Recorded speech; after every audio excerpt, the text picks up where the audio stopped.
guys. Luto tayo ng shrimp salvatore. Ano na yan guys?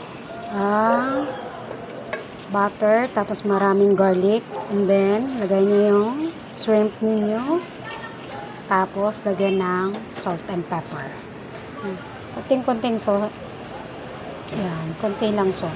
Kasi baka umalat eh. Black pepper. Tapos halo-haluin.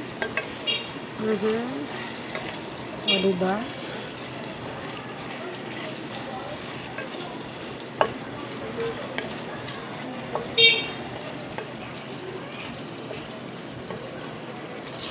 Tapos, lagyan natin yan guys ng mayonnaise.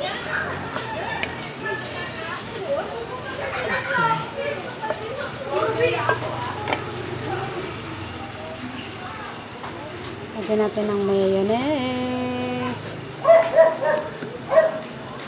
Ayan ang mayonnaise natin guys.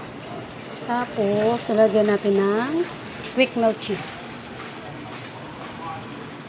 Ayan, quick melt cheese. Okay.